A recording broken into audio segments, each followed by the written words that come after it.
स्वागत है आप सभी का। आप देख रहे हैं इंडिया डेली। मैं हूं आपके साथ गीतू चौहान और अपनी इस खास पेशकश की शुरुआत करते हैं।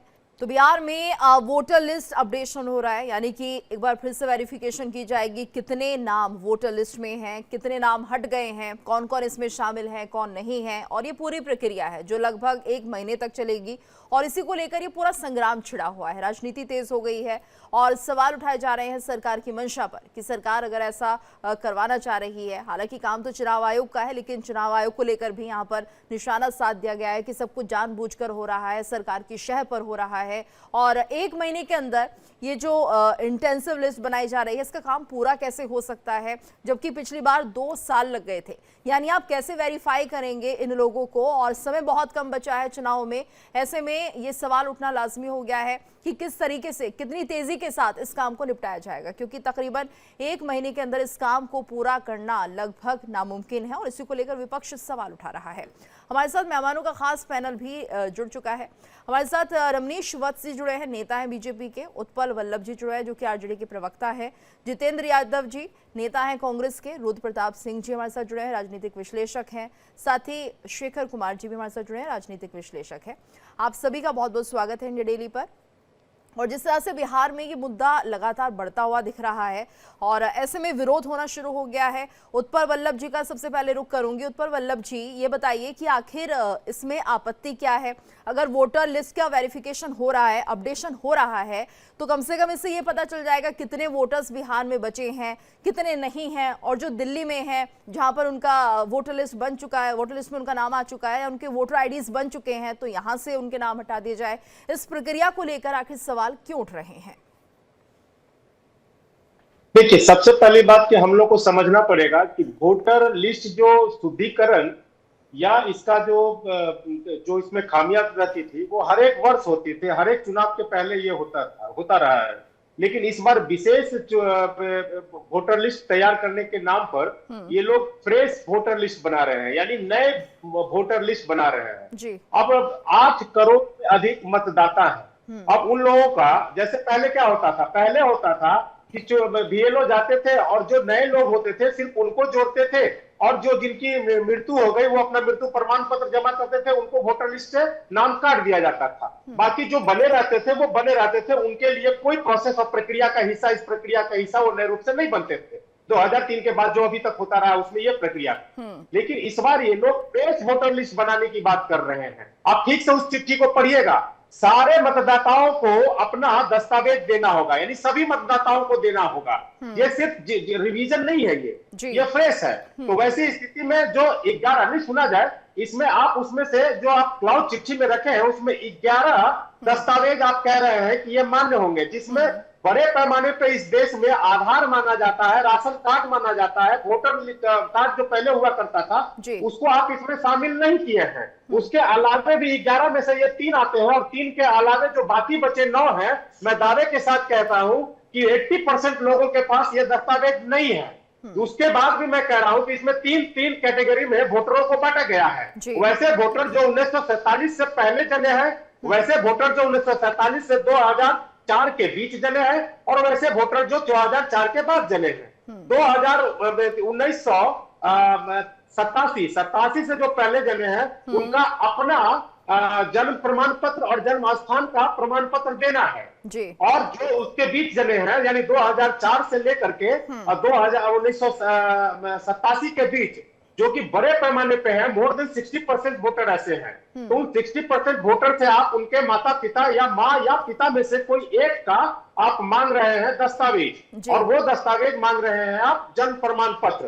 तो बड़े पैमाने पे लोग बिहार में जन्म प्रमाण पत्र उन दिनों से 50 साल पहले नहीं बनाए हैं। उसके बाद भी कह रहे हैं माता पिता, मतलब वोटर कह रहे हैं जो 48 वर्ष के जो वोटर है उनके माता पिता, अर्थात कि वो 60-70 वर्ष के भी हो सकते हैं। माता पिता का वोटर जन्म प्रमाण पत्र मांग रहे हैं, तो वो 70 वर्ष के भी हो सकते हैं। तो आप समझिए कि आज से 70 वर्ष पहले कितने लोग जन्म प्रमाण पत्र बनाते थे। तो मिला जुला के ये कहा जाए कि ये उनके यहाँ उपलब्ध नहीं है। बावजूद इसके, अगर यानी आप ये कहना चाहते हैं कि दस्तावेजों के माध्यम से लोगों को उलझाने की कोशिश, कि उनके पास डॉक्यूमेंट्स नहीं होंगे और वेरिफिकेशन नहीं हो पाएगा। ठीक है, आप हमारे साथ बने रहिएगा। जितेंद्र यादव जी, आप भी बताइए क्या आपत्ति है इसको लेकर? नमस्कार जी नमस्कार सर। ये चुनाव आयोग ने जो यह निर्णय लिया है, निश्चित तौर पे यह आयोग का यह निर्णय कहीं से भी हमारे समझ से वैधानिक नहीं है। अब आप पूछेंगे वैधानिक क्यों नहीं है? चलिए हम मानते हैं चुनाव आयोग अपना काम करता है प्रॉपर वे में, करे, कोई दिक्कत नहीं है। लेकिन अभी से 6 महीने 8 महीने पहले लोकसभा चुनाव हुए थे, तो क्या चुनाव आयोग यह बताएगा कि उसमें फर्जी वोटर थे? और अगर फर्जी वोटर थे तो क्या अब वो फर्जी वोटर को निकालने का प्रयास कर रहे हैं? तो इतना विरोधाभास क्यों? सबसे पहला प्रश्न ये है। उसके बाद जो चुनाव आयोग को पूरी प्रक्रिया करने में पिछले कार्यकाल में 2 वर्ष लगा था वेरिफिकेशन करने में, क्या आपको यह लगता है कि 1 महीने के अंदर क्या 8 करोड़ बिहार की 8 करोड़ जनता का वेरिफिकेशन हो सकता है? क्या यह संभव है? निश्चित तौर पे यह संभव नहीं है। तो कहीं ना कहीं चुनाव आयोग शुरू से संदेह, अपने कार्य प्रणाली को लेकर के संदेह के घेरे में रहा है और उसकी विश्वसनीयता पर शुरू से विपक्षी पार्टियों ने सवाल उठाया है। और यह सवाल फिर उठ रहा है इसलिए कि चुनाव आयोग अपरोक्ष रूप से इंडिया गठबंधन के खिलाफ काम कर रहा है, जिसका इंडिया गठबंधन के लोग मुंह तोड़ जवाब देंगे। रही बात कि चुनाव आयोग ने कहा कि इतने 11 तरह के डॉक्यूमेंट्स हैं। अब मुझे बताइए, भारत के सभी संस्थानों में आधार कार्ड वैलिड होता है, चुनाव आयोग ने आधार कार्ड को अनवैलिड कर दिया। ये सीधे तौर पे मैं ये कहूंगा इंडिया गठबंधन के जो वोटर्स हैं उस वोटर्स को खत्म करने के लिए ये अचानक से हारे हुए लोगों का एक तुगलकी फरमान चुनाव आयोग के द्वारा जारी कर करके वो पीछे दरवाजे से बिहार के अंदर चुनाव को जीतना चाहते हैं। लेकिन जितेंद्र जी ये देखिए, ये तरीका तो चलो ठीक है, आप ये बता रहे हैं चुनाव आयोग पर ही आपने सवाल खड़े कर दिए, लेकिन इससे पहले जिस तरह से हम देख रहे थे वोटिंग को लेकर भी सवाल खड़े होते थे कि ठीक है ईवीएम में गड़बड़ी है, वो ठीक नहीं है। फिर उस वक्त भी कहीं ना कहीं चुनाव आयोग जो था वो शक के घेरे में था। एक बार फिर से वही सब होता हुआ दिख रहा है, वजह आपने बता दी है। लेकिन चुनाव आयोग पर आपको इतना शक क्यों है? आखिर चुनाव आयोग तो एक इंडिपेंडेंट बॉडी अपने आप काम करता है, किस तरह से उन्हें देखना है, वोटर लिस्ट में अपडेशन करना है, क्या उनकी टेक्निक्स है, वो अपना आप समझेंगे इसे। चुनाव आयोग एक इंडिपेंडेंस बॉडी था, लेकिन पिछले 10-12 सालों में उसकी कार्यशैली निश्चित तौर पे संदेह के घेरे में रही है। लास्ट टाइम हरियाणा के अंदर, महाराष्ट्र के अंदर जो चुनाव हुए थे, हमारे नेता राहुल गांधी ने उस पूरी प्रक्रिया पर सवाल उठाया था। लास्ट टाइम चुनाव आयोग ने माना भी। तो कहीं ना कहीं वो चुनाव आयोग तो संदेह के घेरे में है, ये निश्चित। चलिए ठीक है, आप मुझे बताइए ना जी, 8 करोड़ आपके सवालों के जवाब बीजेपी नेता से ले लेते हैं। रमनीश वत्स जी, ये देखिए पहला सवाल तो ये कि आखिर चुनाव आयोग को इतनी जरूरत क्या पड़ी कि 1 महीने के अंदर ये सारी अपडेशन हो जाएगी, जबकि 2 साल लगे थे पिछली अपडेशन या वोटर लिस्ट को अपडेट करने के लिए। और 11 पॉइंटर्स बताए गए हैं जिसके तहत आपको दस्तावेज जमा कराने हैं, जिसमें कुछ ऐसा लग रहा है कि संभव है, कुछ नहीं भी है, जिस तरह से हमारे गेस्ट बता रहे हैं। तो किस तरह से इन पूरी चुनौतियों को डील किया जाएगा और क्या ये वाकई ये माना जाए कि 1 महीने के अंदर ये पूरी प्रोसेस पूरी हो जाएगी, जिसमें कहा जा रहा है कि सरकार के कहने पर ये सब हो रहा है? मुझे लगता है गीतू जी, जब चाहे सुप्रीम कोर्ट की बात करें, चाहे चुनाव आयोग की बात करें, जब संवैधानिक ये सारी जो संस्थाएं हैं संवैधानिक संस्थाएं हैं, और जब विपक्ष को रास नहीं आता है, जब उनको लगता है कि अब दिक्कतें पैदा करने वाली स्थिति आ सकती है हमारे लिए। अब जब कर्नाटका में चुनाव जीत जाते हैं तो इनके लिए सब कुछ अच्छा लगता है, ईवीएम भी सही हो जाता है और चुनाव आयोग भी बहुत अच्छे तरीके से काम करता है अपने। उसके बाद जब ये हिमाचल में चुनाव जीत जाते हैं तो भी सही लगता है इनको, आंध्रा में जब चुनाव जीत जाएंगे तो भी ये सब कुछ सही लगता है। जब आप देखिए सुप्रीम कोर्ट हो चाहे चुनाव आयोग हो, ये हमेशा घेरने का प्रयास करते हैं। आज बात है कि विपक्ष को वेरिफिकेशन से आखिर दिक्कतें क्यों आती है और क्यों आ रही है। अब बताइए कि फर्जी वोटर हटेंगे तो विपक्ष की राजनीति फुस हो जाएगी। विपक्ष की कुछ पार्टियों का वोट बैंक जो है फर्जी वोटरों पे टिका हुआ है, जैसे मृतक वोटर, डुप्लीकेट नाम और बाहरी घुसपैठियों के नाम। ये सारे उदाहरण। फिर बात करते हैं कि तुष्टीकरण की राजनीति खत्म होगी। कुछ विपक्षी दल जो हैं जाति संप्रदाय के आधार पर अवैध वोट जुड़वाते हैं ताकि कृत्रिम बहुमत बना सके। वेरिफिकेशन, ये नाम, फर्जी नाम जो है हटेंगे इससे। फिर इसमें देखिए पारदर्शिता से उन्हें डर लगता है। जब सिस्टम साफ होगा तो फर्जीवाड़ा वोट बैंक की राजनीति उजागर हो जाएगी, विपक्ष की सियासी दुकान बंद हो जाएगी, बूथ कैप्चरिंग और गलत मतदान पर लगाम लगेगी। विपक्ष खास तौर पर ग्रामीण इलाकों की बात की जाए तो बूथ कैप्चरिंग करके वोटिंग प्रभावित करता था। वेरिफिकेशन से ये हथकंडे अपनाए जाते थे। चुनाव आयोग की ईमानदारी विपक्ष को असहज हमेशा से करती आ रही है।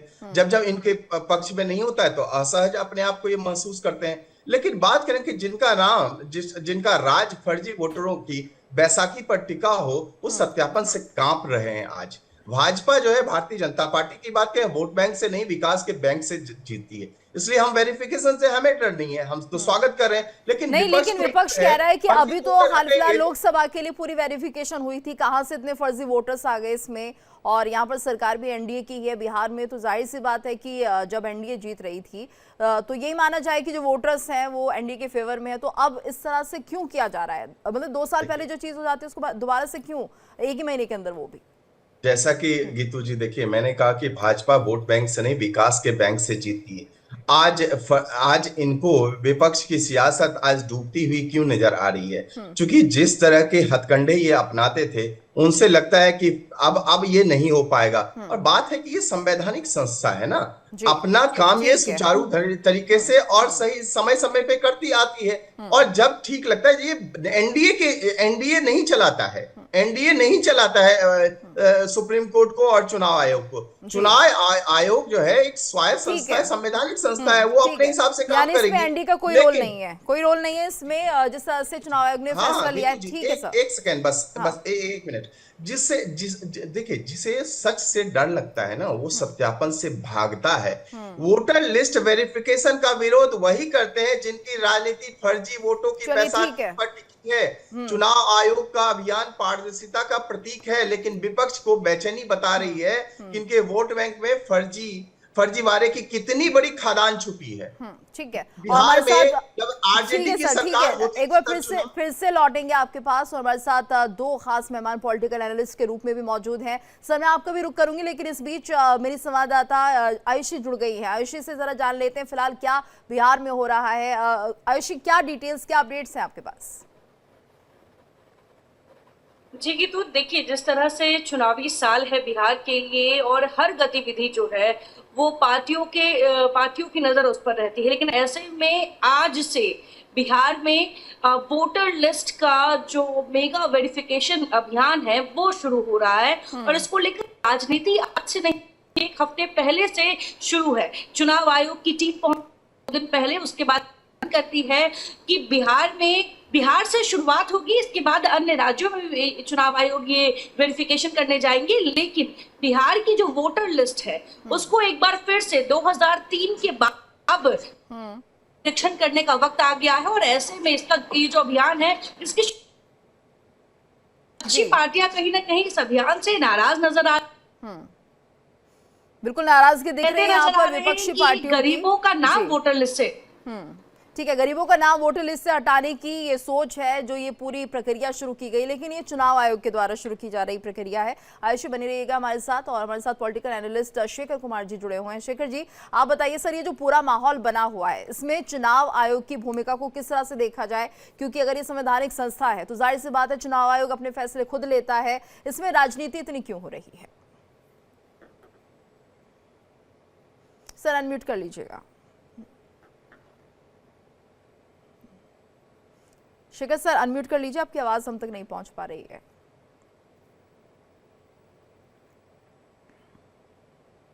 जी बोलिए। मेरे कहना है कि लोकतंत्र की नींव जो है वो चुनाव होता है, और चुनाव आयोग को बिल्कुल निष्पक्ष होना चाहिए।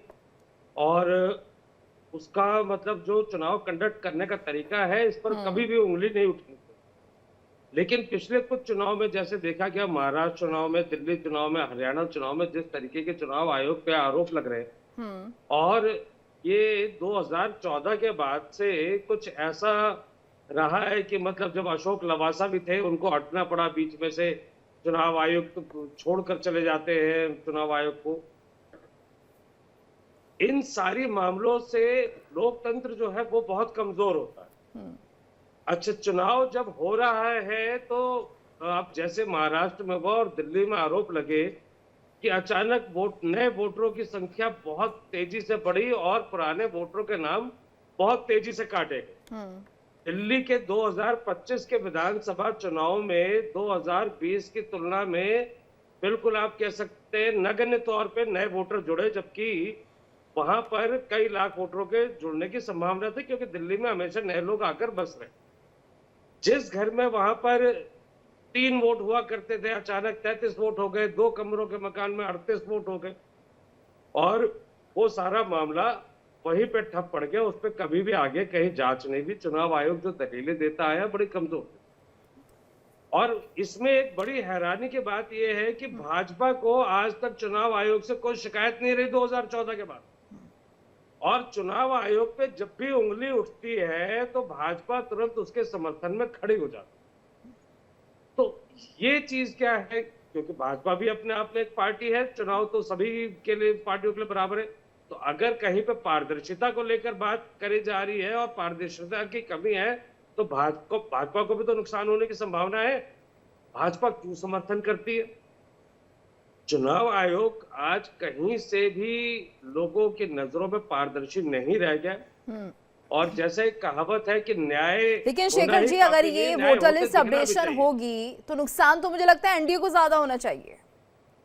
नहीं, देखिए वेरिफिकेशन के नाम पे जो आप जिन पॉकेट्स में, देखिए ये बहुत तरीके से काम किया जाता है कि जहां पर आपको लगता है कि वोट कम मिल रहे हैं तो परिसीमन इस तरीके से कर दिया कि छोटे छोटे ब्लॉक्स में डालकर वहां से आप ज्यादा सीटें ले पाए। आप जहां से आपको लग रहा है कि भाई यहाँ पर इस कम्युनिटी के ज्यादा वोटर्स है या इस पार्टी के ज्यादा समर्थक है, वहां वोटरों के नाम काटे जाते हैं, नए वोटर्स ऐसे जोड़े जाते हैं। आप 2 कमरों के मकान में 38 वोटर कैसे हो सकते हैं? दिल्ली में आरोप बहुत उछला था। अब चुनाव खत्म तो बात खत्म, अब लोग बात नहीं कर रहे। अब होता क्या है कि जहां पर चुनाव आता है तो वहां पर लोगों को पिछले उदाहरणों को देखकर उस तरीके की आशंका होना बहुत जायज है। आज आम आदमी चुनाव आयोग को निष्पक्ष बिल्कुल नहीं मानता। ठीक है, ठीक है। तो ये मुद्दा जो है चुनाव आयोग को अपनी साख बचाने के लिए कुछ बड़ा करना, कुछ ऐसा करना कि सभी दल जो है उस पर विश्वास करे, ये बहुत जरूरी है, क्योंकि उसके बिना डेमोक्रेसी का कोई मतलब नहीं रह जाएगा। ठीक है, हमारे साथ रुद्र प्रताप सिंह जी भी जुड़े हैं।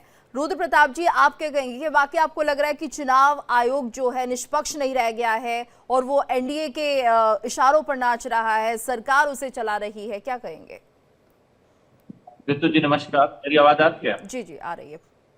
देखिए गीतू जी, एक आम धारणा सी बन गई है कि आप किसी चीज के लिए कोई भी बात होती है तो आप उसके विरोध करिए और आप अपनी पॉलिटिक्स को चमकाइए। आप तथ्यहीन उदाहरण देकर के इससे क्या साबित होने वाला? अगर चुनाव आयोग ने एक प्रक्रिया शुरू करी तो सारे राजनीतिक दलों को उसके सहयोग करना चाहिए। और इस देश में कौन ऐसा व्यक्ति है जो राजनीति को नहीं समझता और इस प्रक्रिया को नहीं समझता है? एक एक छोटे छोटे गांव होते हैं, पार्टी के लोग जाकर के एक दिन में पूरे बूथ का मतदान करा सकते हैं। तो अपने अपने अगर आपको लगता है कि आपके वोटरों के वोट काटे जा रहे हैं तो उसकी वेरिफिकेशन आप खुद करा दीजिए ना। 25 दिन का टाइम है या 25 दिन या जितना भी दिन का टाइम है, आपके हर जगह कार्यकर्ता है, आपको लगता है ना वो चीज वहां आप खुद भी जाके खड़े होकर करा सकते हैं। एक आपकी नैतिक जिम्मेदारी बनती है। आप सिर्फ आरोप लगा करके भागने से काम नहीं चलेगा ना। वो काम चुनाव आयोग का है तो आज भी चुनाव आयोग करेगा और आने वाले अगले 50 साल बाद भी चुनाव आयोग यही काम करेगा। तो इसको कह करके कि आप विपक्ष में हैं तो आपके साथ अन्याय हो रहा है, ये ऐसे नहीं बच सकते। हाँ, अगर आपको लगता है कि कोई चीज गड़बड़ी हो रही है तो आप खुद चले जाइए, आपके पार्टी के कार्यकर्ता हैं वो सहयोगी की भूमिका में निभाइए। पूरे प्रदेश को देखने की क्या जरूरत है? आप एक एक गांव को सेलेक्ट कर लीजिए, एक एक गांव में आपका कार्यकर्ता जाकर अपने वोटरों का वेरिफिकेशन कराएगा, ये वोट काटे नहीं जा सकते। ग्राम पंचायत के चुनाव होते हैं गीतू जी, आपने भी देखा होगा, एक वोटर इधर से उधर हो जाता है क्योंकि लोगों को वहां पर्सनल इंटरेस्ट होता है। तो राजनीतिक दल जमीन पर काम नहीं करना चाहते हैं, केवल बयानबाजी से, विरोध की राजनीति से एक भ्रम फैलाने की कोशिश कर रहे हैं। भाई वेरिफिकेशन की जो बात कही गई है उसके डेटा जारी किए जाएंगे ना, उस पर आप आपत्ति कर सकते हैं। अगर आपको गलत लगता है तो उसको आप गलत कह सकते हैं, लेकिन जो प्रक्रिया भी हुई नहीं है, शुरू हो रही उसको आप पहले ही संदेह के घेरे में खड़ा करके आप क्या साबित करना चाह रहे हैं? आपने तो पहले से ही रिजेक्ट कर दिया। जब चुनाव आयोग ही गलत है, आप चुनाव ही मत में जाइए, आप चुनाव बोल दीजिए कि हम चुनाव का बहिष्कार करते हैं।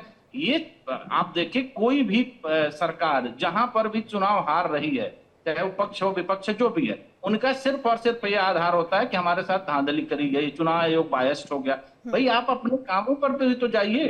कितनी आसान सी बात होती है कि आप अपने वोटरों को खुद से पहचान लीजिए। हर गांव में हर पार्टी का कार्यकर्ता होता है, वो एक एक आदमी को जानता है। अगर वेरिफिकेशन की बात है तो आप खुद जाके डॉक्यूमेंट करिए। और आज के डेट में गिट्टू जी, अगर आपसे ही अगर कोई डॉक्यूमेंट मांगे जाएंगे, आपको तैयार करने में क्या 1 साल लगने हैं? आज टेक्नोलॉजी का इतना जमाना है, आप 2 मिनट में सब जो भी डॉक्यूमेंट होगा आपके पास पड़े होंगे, आप तुरंत दे देंगे। अब नहीं है तो यही तो राजनीतिक दलों का कर्तव्य है कि आप अपने वोटरों को जागरूक करिए, आप उनके डॉक्यूमेंट खुद बनवा करके दीजिए ना। सब जगह तो आप लोग हैं, कौन सी जगह पर नहीं है?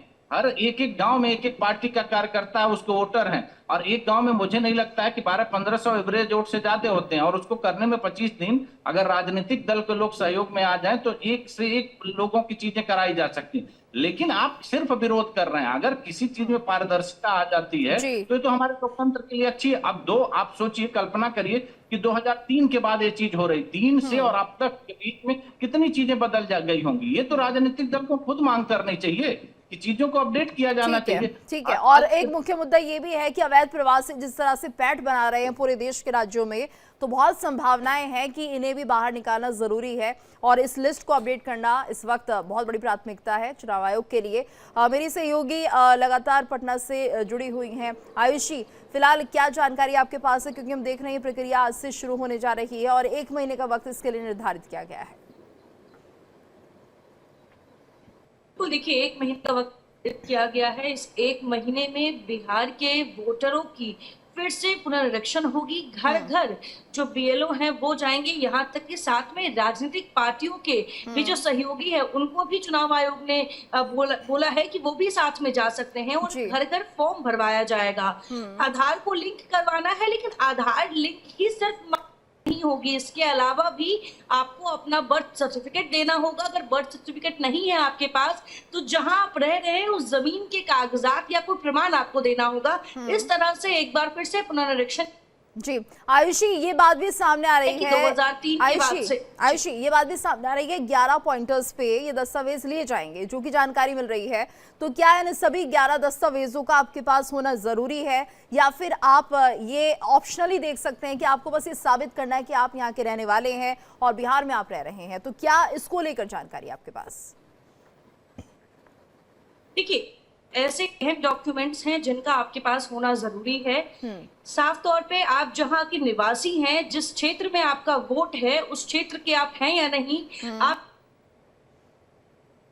बिहार में पलायन एक बड़ी समस्या है। कई ऐसे लोग हैं जो दिल्ली रहते हैं, बाहर रहते हैं, और वो वहां के भी वोटर बन जाते हैं। तो इन तमाम चीजों को भी चुनाव आयोग जो है इस फॉर्म में ध्यान पर रखेगी। लेकिन विपक्ष जो कह रही है कि सिर्फ आधार कार्ड लिंक करना काफी नहीं है, यानी कि कई ऐसे दस्तावेज हैं जो गरीबों के पास उपलब्ध नहीं हो सकते हैं, इसको लेकर गरीबों का नाम लिस्ट से हट सकता है। ये विपक्षी पार्टियों का आरोप है, लेकिन चुनाव आयोग का मानना है कि जो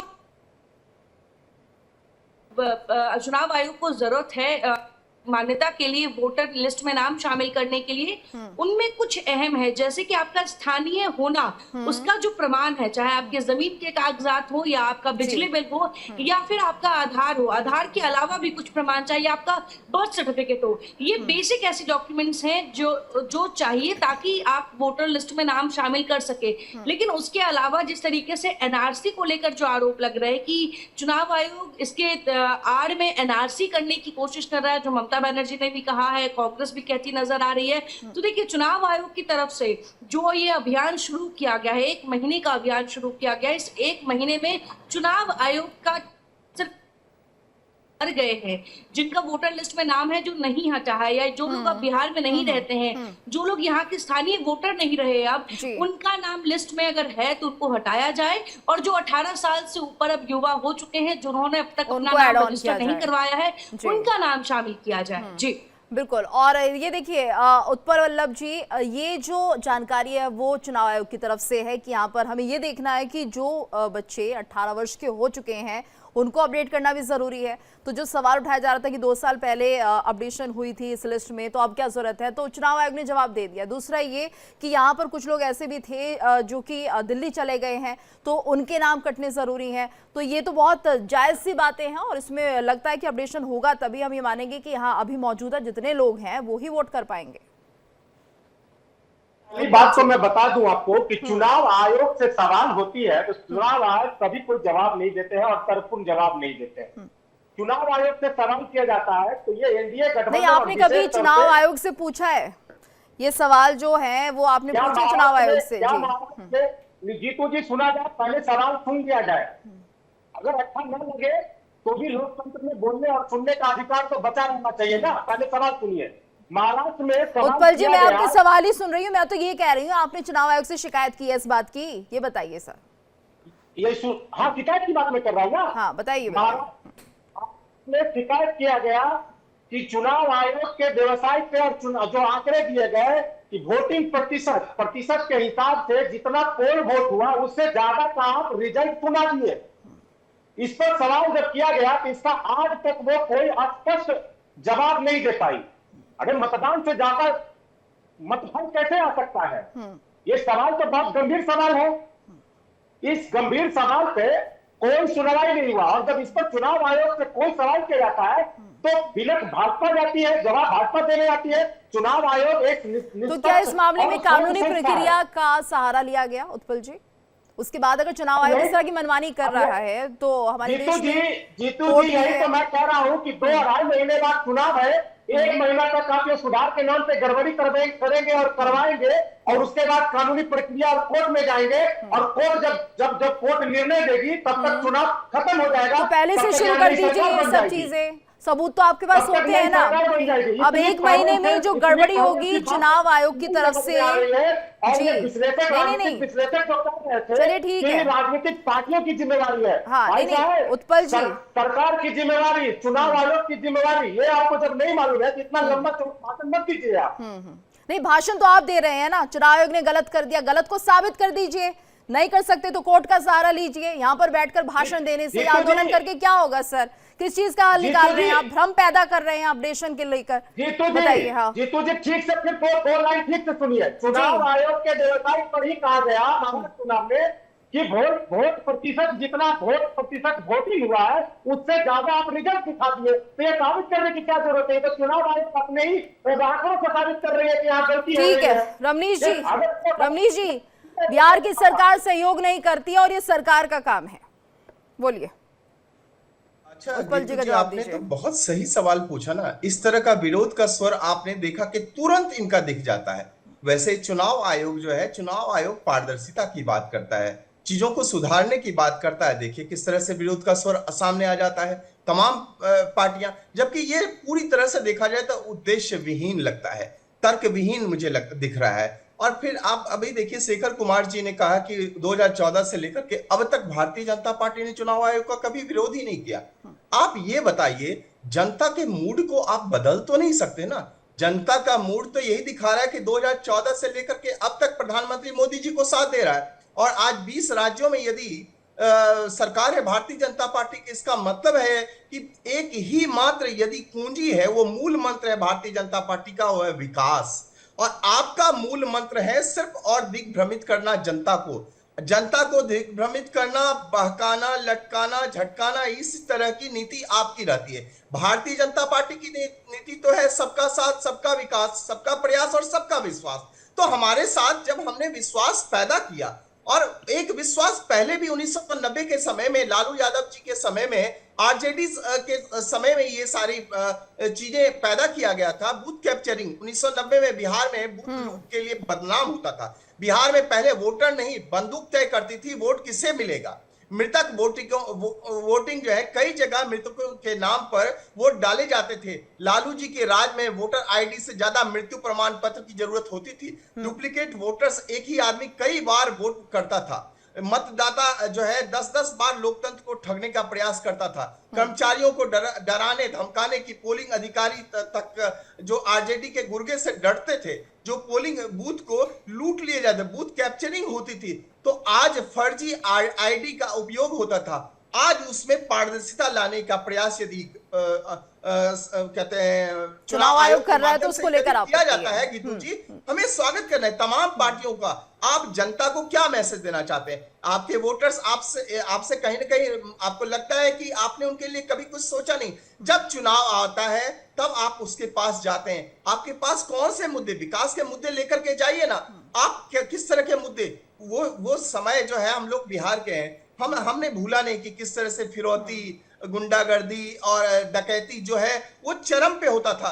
विकास की एक मूल मंत्र जो है उस समय माना जाता था लालू जी के समय में, और यही वजह रहा है बिहार में जो इतना पलायन देखने को मिला है, यही वजह रही है। जो लोग चाहते थे अपना भविष्य बनाना, बिहार से निकल गए। जितेंद्र यादव जी के लिए मजबूर किया।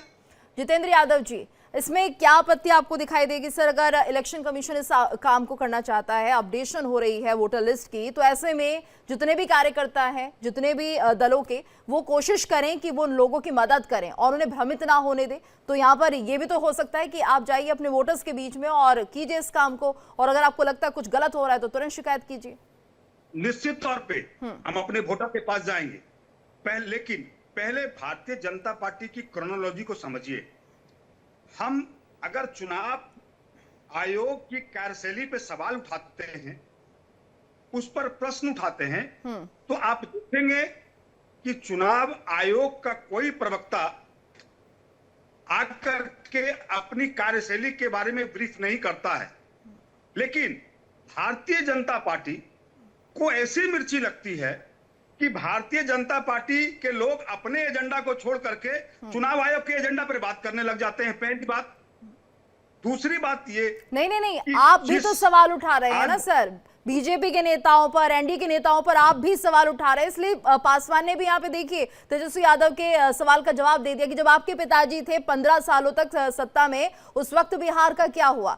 सवाल पूछना लाजमी है, 15 साल कम नहीं होते हैं। मैं आपको जवाब दे रहा हूं ना, मैं जवाब दे रहा हूं, मैं आपको जवाब दे रहा हूं। तेजस्वी यादव जी की सरकार पिछले कुछ वर्षों के लिए थी। तेजस्वी यादव जी ने विकास का एक खाका खींचा इंडिया गठबंधन के तहत।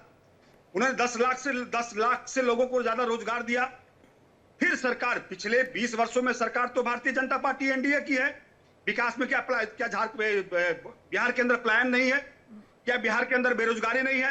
बिहार का कानून व्यवस्था का क्या हाल है? बिहार की गरीबी का क्या हाल है? निश्चित तौर पे 24-25 वर्षों के अंदर एनडीए की सरकार ने बिहार को गर्त में डालने का काम किया है।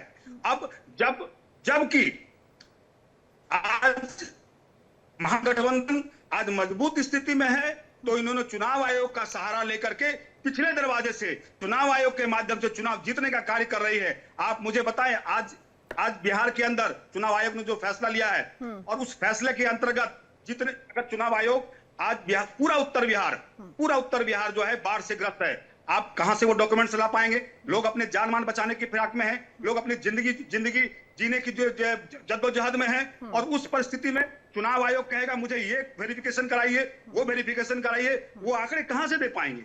मुझे आप बताइए, वो अपने सर्टिफिकेट्स कहां से निकाल पाएंगे? निश्चित तौर पे ये जांच करके जो इंडिया गठबंधन का बेस वोट है, रुद्र प्रताप जी क्या है, ताकि गठबंधन के लोग की तरफ से वोटिंग ना हो पाए और इनकी मंशा पूरी हो, और ये पिछले दरवाजे से फिर। तो ठीक है सर, जितने लोग वोट करेंगे कम से कम वो तो आपके पक्ष में करेंगे, क्योंकि आप लोग इतना अच्छा काम बिहार में कर रहे हैं, तो इन कामों के साथ भी तो जा सकते हैं जनता के बीच में।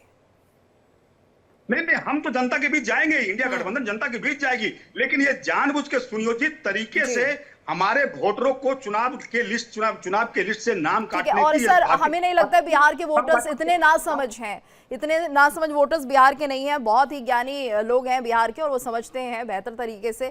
ठीक है रुद्र प्रताप जी, एक ये समस्या हो सकती है कि जिस तरह की बात अभी बताई है हमारे गेस्ट ने कि लगातार कुछ जगह ऐसी बाढ़ प्रभावित हैं जहां पर ये पॉसिबिलिटी नहीं है, या कुछ और भी ऐसी कारण हो सकते हैं जिसके चलते उनके पास डॉक्यूमेंट्स नहीं होंगे, तो उस वक्त चुनाव आयोग के सामने क्या रास्ता बचेगा? देखिए तो जी, अभी ये शुरुआती बातें हैं। अगर 25 दिन के बाद अगर कोई उसमें और चीजें बच जाती हैं, तो मुझे ऐसा नहीं लगता है कि कोई ऐसी चीजें हैं कि उसके डेट को बढ़ाया नहीं जा सकता। लेकिन प्रक्रिया को आप पहले शुरू तो होने दीजिए और उसमें सहयोग करिए। अगर किसी भी व्यक्ति को लगता है, हमेशा जो भी सरकारी संस्थाएं होती हैं वो आपको एक वक्त देते हैं, कितने वक्त तक अपनी चीजों को आप भाग करके दीजिए। लेकिन अगर जब पहले से ही आप जनता के मन में ये भ्रम की स्थिति पैदा कर देंगे कि ये चीज गलत हो रही है, तो उसके लिए वो पहले से ही देना नहीं चाहेंगे और उसका विरोध ही होगा, तो ये चीजें सफल ही नहीं हो पाएंगी। राजनीतिक दलों की सबसे बड़ी जो दिक्कतें हैं कि वो किसी चीज में पहले से ही राजनीति ढूंढ लेते हैं। आप उसमें आगे बढ़िए, सहयोग करिए, अगर कहीं दिक्कत होती है तो उसमें सुधार किया जाएगा। और कोई ऐसा व्यक्ति नहीं होगा मेरी समझ से कि जो कहीं पे भी लोकल का निवासी होगा और जितने डॉक्यूमेंट मांगे गए उसमें से उसके पास कोई उपलब्ध ही ना हो, क्योंकि अगर वो वहां रह रहा है तो आज के समय में हर व्यक्ति के पास हर डॉक्यूमेंट होते हैं, और अगर नहीं है तो राजनीतिक दलों की नैतिक जिम्मेदारी बनती है कि आप अपने समर्थकों का, अपने सहयोगियों का, जो भी आपको लगता है आपका वोटर है, आप उस प्रक्रिया में उनको शामिल करिए, उनके लिए आप मेहनत करिए, वो डॉक्यूमेंट आप बनवाकर उनको दीजिए। और ऐसा नहीं है, सब लोग आज के डेट में अवेयर हैं, टेक्नोलॉजी बहुत तेजी से बढ़ गई है, सारे लोगों ने सारे डॉक्यूमेंट सबके पास होते हैं, तो ये कह करके आप भ्रम मत पैदा करिए। हाँ, हो सकता है कि मैं कह रहा हूँ 25 दिन की जगह इसको टाइम बढ़ाने की बात हो सकती है। हाँ, ये जरूर एक मुद्दा हो सकता है कि 1 महीने के अंदर कैसे ये जो पूरी प्रक्रिया है वो खत्म होगी। शेखर जी क्या कहेंगे सर? 3 बातें कहनी है। पहली बात, जो भाजपा नेता कह रहे थे कि 2014 के बाद से एलिगेशन जो है भाजपा चुप है, 2014 से पहले तो इनके नेताओं ने किताबें लिख दी उस पर, उसके पहले तो चुनाव आयोग इनको कभी भी निष्पक्ष नजर नहीं आया, अब 2014 के बाद निष्पक्ष नजर क्यों आ? उत्पल सर, मैं आपका भी रिएक्शन लूंगी सर, पहले शेखर जी अपनी बात पूरी कर लें। जी बोलिए। दूसरी बात कि ये जो बात हो रही है कि बांग्लादेशी आ रहे हैं, और क्या इतने सारे बांग्लादेशी जो पूरे प्रदेश के चुनाव को प्रभावित कर सकते हैं? अगर ऐसा है तो भाजपा को इस पर बयान देना चाहिए कि हाँ, इतने सारे बांग्लादेशी हैं और की वजह से वेरिफिकेशन जरूरी है, और इस चुनाव में मुद्दा हो कि सत्तारूढ़ केंद्र सरकार उसके लिए रिस्पॉन्सिबल है कि अगर इतने लोग हमारे देश के अंदर आ रहे हैं घुसपैठिए कि एक प्रदेश के पूरे चुनाव को वो प्रभावित कर सकते हैं, तो ये एक मुद्दा होना चाहिए पूरे देश के लिए। तीसरी चीज कि अगर ये 1 महीने में चुनाव आयोग ये सारी प्रक्रिया निपटाने में इतना सक्षम था, तो इस प्रक्रिया को 6 महीने पहले क्यों नहीं कर सकते थे?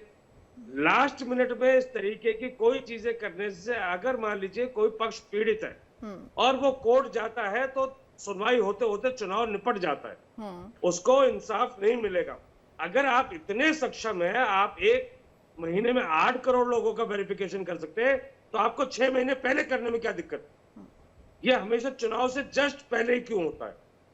ये तो एक चुनाव तो लगातार हो रहे हैं, हर साल कई राज्यों में चुनाव हो रहे, तो चुनाव आयोग को जब एक बार आरोप लग गया, 2 बार लग गया, 3 बार लग गया, तब तो अक्ल आनी चाहिए थी, क्योंकि कार्रवाई कुछ नहीं हो रही है ना सर।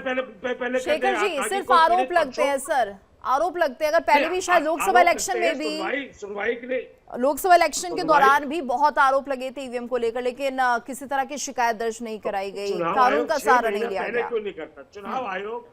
6 महीना पहले अगर एक्सरसाइज को पूरा कर ले, तो अगर कोई पीड़ित पक्ष है उसके पास भी मौका होगा कि वो अपने संवैधानिक रेमेडीज को इस्तेमाल कर लेगा। लेकिन ये जानबूझकर ये सिर्फ चुनाव से एंड पहले क्यों होता है? अच्छा, तो इसे रोका कैसे जाएगा सर, ये बताइए। चुनाव आयोग अपने फैसले खुद ले रहा है, इसे कैसे रोका जाएगा सर? ये उनकी रणनीति है, उन्हें कैसे इलेक्शन कराना है, किस तरह से वोटर लिस्ट अपडेट करनी है। चुनाव आयोग अपने आप में एक संवैधानिक संस्था है, लेकिन इस देश की जनता के लिए जो आरोप लगाने वाले हैं वो भी इस देश के ही निवासी है, वो घुसपैठिया नहीं है। तो चुनाव आयोग उनके लिए जवाबदेह है, इस देश की जनता के लिए जवाबदेह है। पारदर्शिता होना बहुत और देखिए, जरूरी चुनाव है। आयोग से सारे तो आरोपों का चुनाव जवाब आयोग को देता है। बनना विपक्ष तो जिस ताना तरह का से बनना आरोप लगाता है, चुनाव आयोग सामने खड़ा हो जाता है लेकर अपने सबूत कि देखिए ये ईवीएम को लेकर सवाल उठाए थे, ये पूरी प्रक्रिया होती है, ट्रांसपेरेंसी दिखाने की कोशिश रहती है चुनाव आयोग की, और पूरा वो जो प्रोसेस होता है वो भी दिखाने की कोशिश की जाती है चुनाव आयोग की तरफ से। वो तो अपनी तरफ से पक्ष रख देता है ना सर। तो जी यही प्रॉब्लम है कि चुनाव आयोग की दी गई दलीलें आज किसी के भी गले नहीं उतर रही है।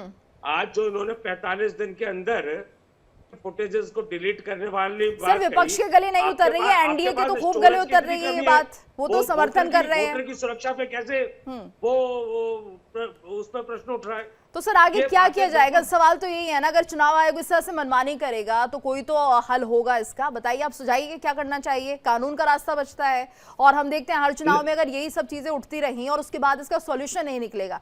चलिए ठीक है, बिहार के चुनाव में अगर आपने कंप्लेंट कर दी है, आपने कानूनी प्रक्रिया का सहारा ले लिया है, तो वहां पर पश्चिम बंगाल में ममता बनर्जी को फायदा हो जाएगा, वो भी इंडिया गठबंधन की ही सहयोगी थी।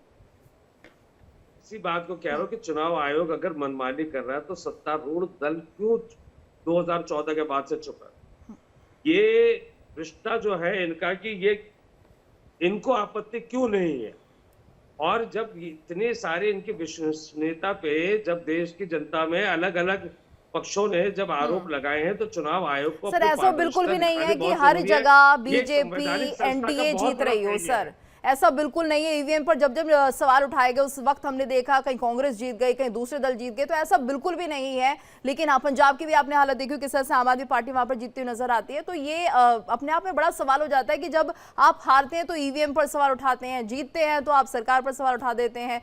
क्या ये सब क्या मतलब कि समझ नहीं आ रहा है कि आखिर ये मिला जुला रिएक्शन कैसे? फिर तो वहां भी दोबारा इलेक्शंस कराए जाने चाहिए, वहां पर कैसे चुनाव आयोग की बात मान ली जाती है? तमाम ऐसे पहलू हैं जो कॉन्ट्राडिक्ट करते हैं। उत्पल जी, आप अपनी बात रखिए। सर क्या कहना चाहते हैं आप?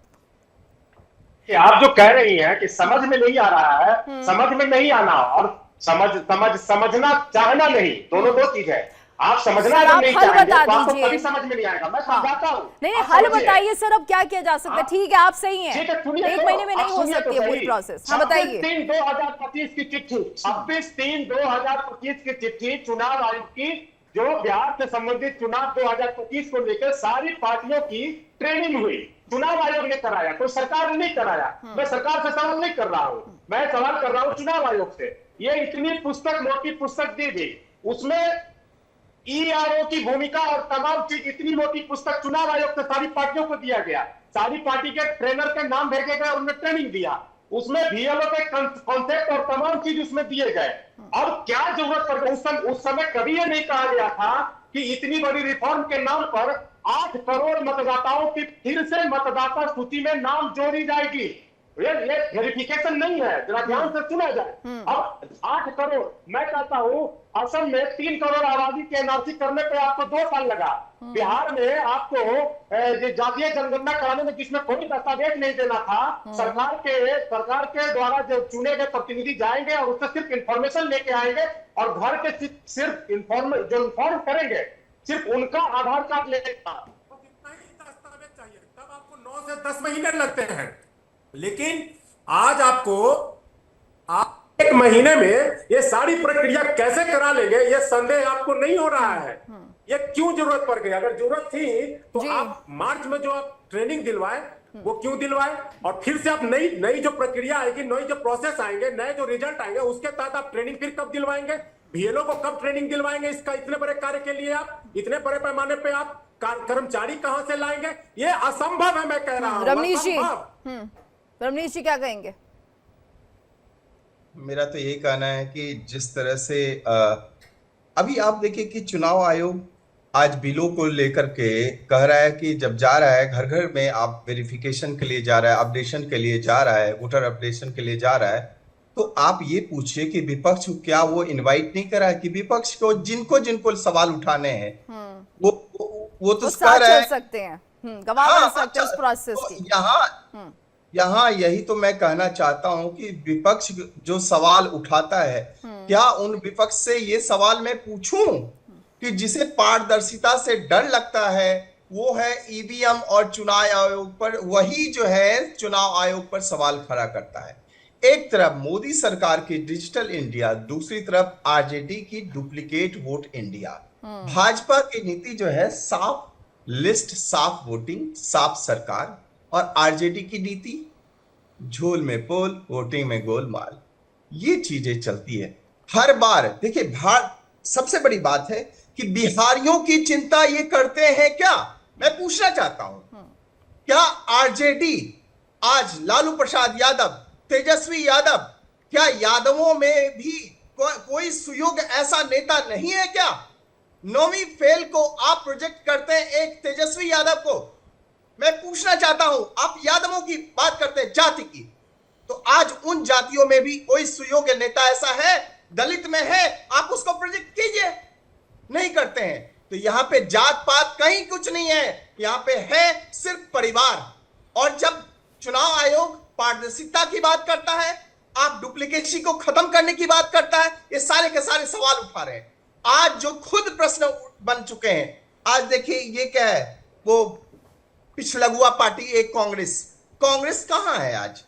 कांग्रेस तो लालू प्रसाद यादव के पीछे लग के आज थोड़ा बहुत जनाधार है, क्योंकि जनाधार नहीं है इसका एक ही मात्र कारण है, वो है कभी भी आपने जनता के हितों को ध्यान में रखते हुए कोई कार्य किया ही नहीं। आज किया भारतीय जनता पार्टी ने, तो आज सत्ता में है। आज सत्ता में यदि नहीं कोई है, इसका मूल कारण है आपने विकास की नीति को कभी भी आपने वहां पे लागू ही नहीं किया। आपने लागू किया मीसा भारती। आप मैं पूछना चाहता हूं, शिक्षा नीति आपकी कहां गोलमोल? वोटर आरजेडी का इतिहास रहा है ना, बूथ कैप्चरिंग, फर्जी आईडी और डर के दम पे वोटिंग। मोदी जी का नया भारत है ये। आप बिहार में चुनाव विश्वास में होंगे, ना कि व्यवस्था के फर्जीवारी से। बूथ कैप्चरिंग, मृतक वोटिंग, डुप्लीकेट वोटर्स, कर्मचारियों को डराना धमकाना, फर्जी आईडी का उपयोग, माइनॉरिटी तुष्टीकरण के नाम पर लिस्ट में फर्जी नाम जोड़ना, जातिवाद ध्रुवीकरण के लिए पोलिंग बूथों को बंधक बनाना, ये सारी छोटा रिएक्शन दे दीजिए जितेंद्र जी। पहले सर आप बोल दीजिए, बताइए। साथियों को कहना चाहता हूं कि सत्ता का अहंकार ना करें, अन्यथा सत्ता क्या चीज होती है इस देश के लोगों ने देखा है। इस देश आज जो आज ये बुलंद भारत खड़ा है, उसकी बुनियाद में कांग्रेस का योगदान है, और कांग्रेस के योगदान के चलते ही आज बुलंद भारत इस देश के अंदर खड़ा है। तो मैं भारतीय जनता पार्टी के साथियों को कहना चाहता हूं कि सत्ता का अहंकार ना करें। इस देश एक एक जनता जानती है कि आप किस तरह फर्जीवाड़े करके वैज्ञानिक संस्थानों के माध्यम से। मैं सबका रिएक्शन लेना चाह रही हूं। उत्पल जी बताइए सर, क्या कहना चाह रहे हैं आप, बोलिए। करें और आने वाला समय में निश्चित तौर पर देखेंगे आप के लिए आप लोग खा रहे हैं। आपने विकास के बारे में सोचा होता तो आज ये स्थिति नहीं होती बिहार की। बिहार को गर्त लाने वाले यदि कोई है, सबसे बड़े नेता है वो लालू प्रसाद यादव जी। जी ठीक है। रुद्र प्रताप जी क्या कहेंगे? अब ये जो समस्या उत्पन्न हो चुकी है कि 1 महीने में वेरिफिकेशन कैसे होगा, चुनाव आयोग पर सवाल उठ रहे हैं, इसका हल क्या है? अब किस तरह से बिहार की जनता को बचाया जाए? ये जो फर्जीवाड़े की आशंका विपक्ष जाहिर कर रहा है, अब क्या रास्ता बचता है?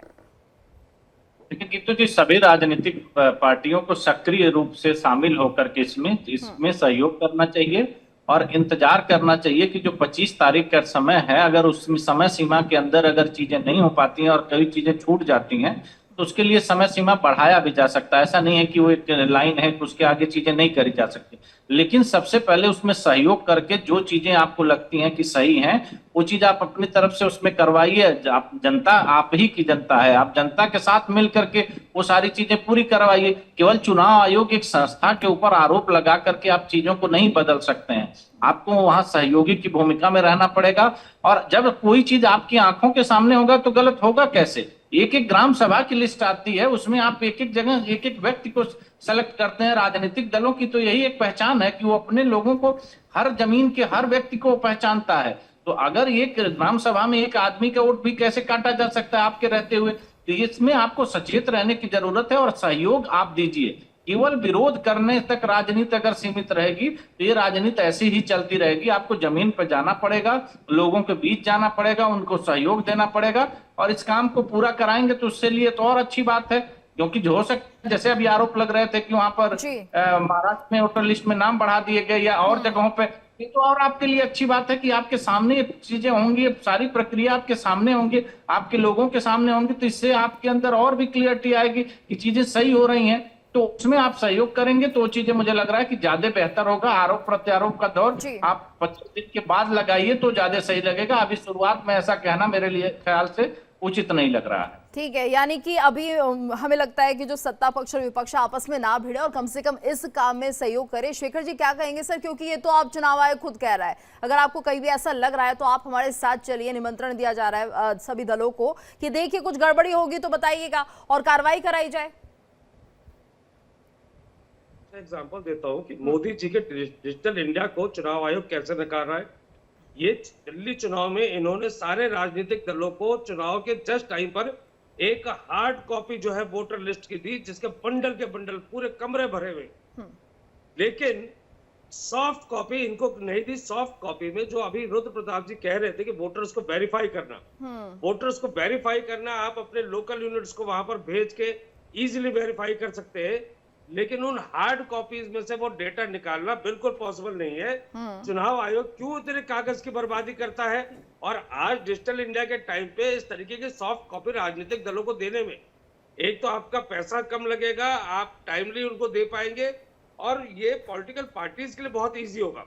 अदरवाइज वहां पे कितनी गड़बड़ियां हुई है, कितने नाम गलत कटे, कितने नाम गलत जुड़े हैं, इसको असंभव हो जाता है लास्ट के एक हफ्ते के अंदर वेरीफाई करना उस हार्ड कॉपी से जी। तो चुनाव आयोग ये सारी चीजें, इसकी शिकायतें बार बार हुई हैं, महाराष्ट्र चुनाव में भी हुई, लेकिन दिल्ली में भी वही चीजें रिपीट हुई हैं, और आगे बिहार में भी होने की उम्मीद है। तो ये जो चीज है, इतनी छोटी सी चीज पे चुनाव आयोग क्यों काम नहीं कर रहा, उसकी मंशा क्या है? लेकिन आपको लगता है सिर्फ विरोध करके चुनाव आयोग की जो खामियां यहाँ पर गिनाई जा रही हैं वो ठीक हो सकती हैं? कार्रवाई तो करनी पड़ेगी अगर विपक्ष को प्रॉब्लम है चुनाव आयोग से, तो आगे एक तरह से कोर्ट का रास्ता बचा है और उसके खिलाफ अगर कार्रवाई होगी तभी हम समझेंगे कुछ न्याय मिलेगा। फिलहाल यहाँ पर आप सभी का धन्यवाद हम करना चाहेंगे, आप हमारे साथ इस चर्चा में जुड़े, शुक्रिया।